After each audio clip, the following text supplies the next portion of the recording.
Bismillahirrahmanirrahim. Assalamu alaikum dear students. I am your English teacher Khalid Hussain. आज 12th अप्रैल 2021 class new 9 के लिए English के lecture में हम फ्यूचर परफेक्ट टेंस के एक्टिव एंड पैसिव वॉइस को सॉल्व करने लगे हैं।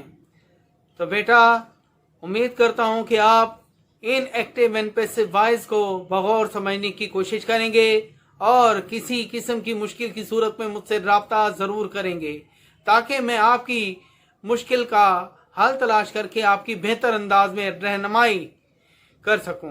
तो चलिए आगाज करते हैं। आज के लेक्चर में हम फ्यूचर परफेक्ट टेंस के एक्टिव एंड पैसिव वॉइस के बारे में डिस्कस करने वाले हैं। किसी भी सेंटेंस को एक्टिव से पैसिव वॉइस में तब्दील करने के लिए उस सेंटेंस उस फिक्रे की पहचान यानी रिकॉग्निशन का इल्म होना ज़रूरी है। तो आइए इस सेंटेंस की रिकॉग्निशन यानी पहचान को देखते हैं। जिस सेंटेंस में विल शैल के साथ हैव और वर्ब की थर्ड फॉर्म का इस्तेमाल हो तो वो फिक्रा फ्यूचर परफेक्ट टेंस का होगा। इसके बाद हम फिक्रे के स्ट्रक्चर की तरफ चलते हैं। सबसे पहले ऑब्जेक्ट लिखा जाएगा, उसके बाद विल या शैल हैव बीन का इस्तेमाल किया जाएगा, उसके बाद वर्ब की थर्ड फॉर्म इस्तेमाल की जाएगी, उसके बाद बाय लिखा जाएगा और उसके बाद सब्जेक्ट को लिखा जाएगा। आइए एक्टिव से पैसिव बनाने के इस अमल को हम एग्जांपल्स के थ्रू समझने की कोशिश करते हैं। तो फर्स्ट एग्जांपल है we shall have killed the snake.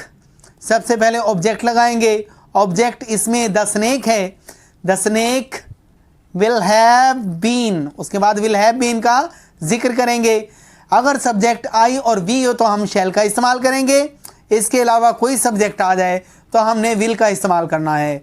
The snake will have been, उसके बाद वर्ब की थर्ड फॉर्म किल्ड, किल्ड के बाद बाय, बाय के बाद सब्जेक्ट का ऑब्जेक्टिव केस। क्योंकि हमारे पास सब्जेक्ट वी है तो हम इसका ऑब्जेक्टिव केस अस लिखेंगे।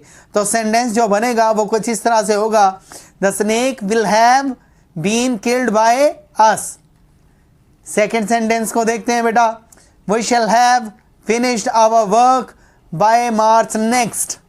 तो इसकी रिकॉग्निशन यानी पहचान देखिए, शैल हैव यानी ये फ्यूचर परफेक्ट टेंस का सेंटेंस है। शैल हैव के साथ वर्ब की थर्ड फॉर्म इस्तेमाल की गई है, इसलिए ये फ्यूचर परफेक्ट टेंस का सेंटेंस है।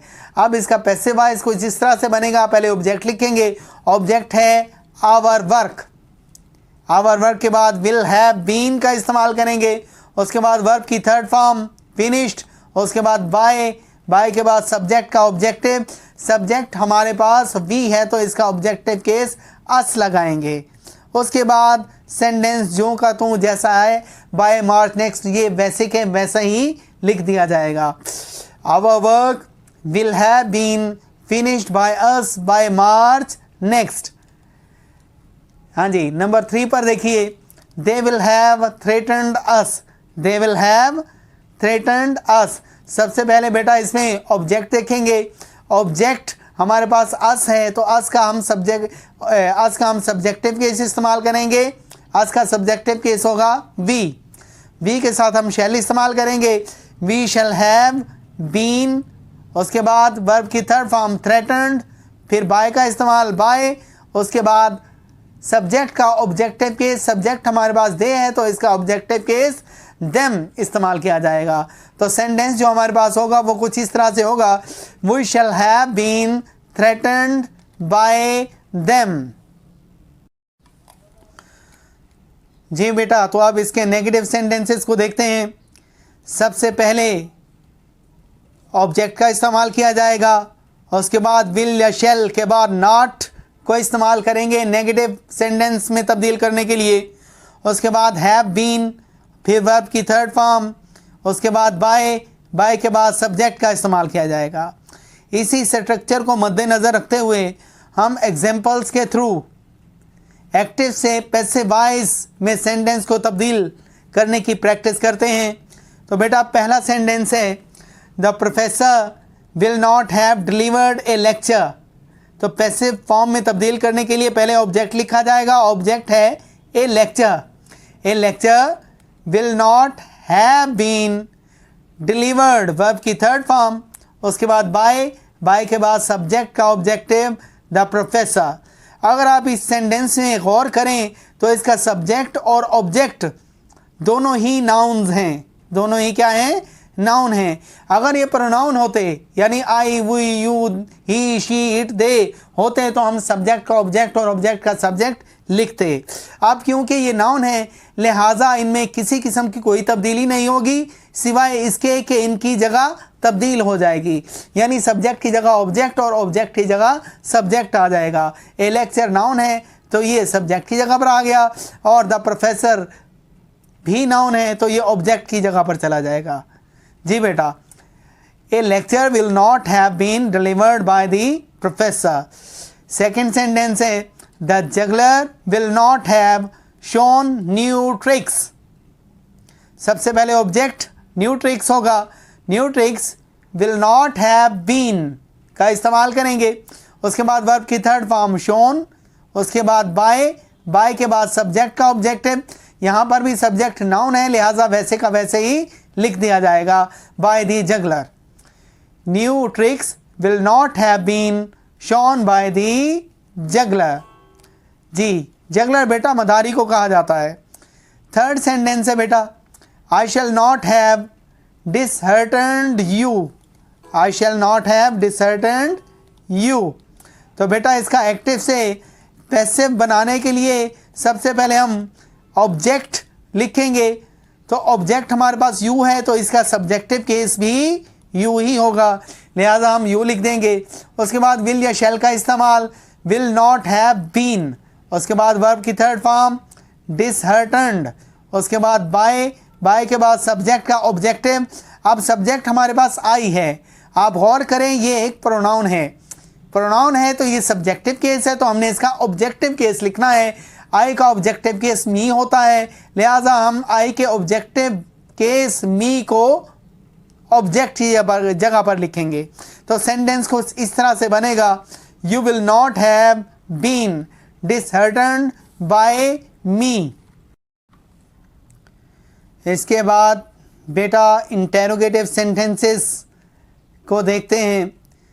तो आइए पहले इसका स्ट्रक्चर देख लेते हैं। सबसे पहले विल और शैल, उसके बाद ऑब्जेक्ट, ऑब्जेक्ट के बाद हैव बीन, फिर वर्ब की थर्ड फॉर्म, उसके बाद बाय का इस्तेमाल, फिर सब्जेक्ट, और सेंटेंस के आखिर में सवालिया निशान यानी क्वेश्चन मार्क लाजमी लगाया जाएगा। तो आइए आप एग्जांपल्स के थ्रू इनकी प्रैक्टिस करते हैं। फर्स्ट एग्जांपल है will the doctor have diagnosed the disease. तो पैसिव वॉइस बनाने के लिए पहले हम विल या शैल इस्तेमाल करेंगे इंटेरोगेशन के लिए। अगर हमारा ऑब्जेक्ट आई और वी होगा तो हम यहाँ पर शैल इस्तेमाल करेंगे, अदरवाइज विल इस्तेमाल किया जाएगा। विल दी ऑब्जेक्ट हमारे पास है डिजीज़, विल द डिजीज़, उसके बाद हैव बीन, फिर वर्ब की third form diagnosed by the doctor. Doctor क्योंकि सब्जेक्ट है तो इसका ऑब्जेक्टिव केस लगाएंगे। अब सब्जेक्ट क्योंकि नाउन है लिहाजा इसे वैसे का वैसे ही लिख दिया जाएगा। Will the disease have been diagnosed by the doctor. इसके बाद हम व्हेन, व्हाई, वेयर, हाउ वाले इंटेरोगेटिव सेंटेंसेस को देखते हैं। When shall I have fulfilled these promises. जी बेटा, तो व्हेन, व्हाई, वेयर जो भी लफ्ज़ हो उसे वैसे का वैसे ही लिख देंगे व्हेन। उसके बाद इंटेरोगेटिव सेंटेंस जिस स्ट्रक्चर के मुताबिक बनाया जाएगा उसी तरह बनाएंगे व्हेन। अब यहाँ पर देखें शैल इस्तेमाल किया गया है आई की वजह से। अब यहाँ पर क्योंकि हमारा ऑब्जेक्ट दीज प्रोमिसेस है, आई या वी में से नहीं है, लिहाजा हम विल इस्तेमाल करेंगे। When will these promises have been, उसके बाद वर्ब की third form fulfilled by me. Subject का ऑब्जेक्टिव केस, सब्जेक्ट हमारे पास आई है तो इसका ऑब्जेक्टिव केस मी इस्तेमाल किया जाएगा। इसके बाद हु वाले इंटेरोगेटिव सेंटेंसेस को देखते हैं बेटा। तो इसका स्ट्रक्चर कुछ आम स्ट्रक्चर से मुख्तलिफ होगा। तो आइए इसके स्ट्रक्चर को देखते हैं। सबसे पहले बाय होम, उसके बाद विल या शेल, उसके बाद ऑब्जेक्ट, उसके बाद हैव बीन और वर्ब की थर्ड फॉर्म, और उसके बाद क्वेश्चन मार्क का इस्तेमाल किया जाएगा। तो आइए थर्ड एग्जाम्पल को देखते हैं। Who will have made the arrangements, who will have made the arrangements. तो हु को बाय होम में कन्वर्ट कर देंगे। By whom will the arrangements have been made. By whom will the arrangements have been made. जी तो अजीज़ तलबा, ये था हमारा आज का लेक्चर। उम्मीद करता हूँ कि आपने इस लेक्चर को नहायत तवज्जो से सुना होगा और समझने की कोशिश की होगी। इसके बावजूद अगर आपके जहन में किसी किस्म का कोई सवाल हो या किसी मुश्किल या परेशानी का सामना हो तो आप मुझसे रब्ता कर सकते हैं। इंशाअल्लाह मैं आपकी मुनासिब रहनुमाई करूँगा। आई शैल वेट यू। Thank you.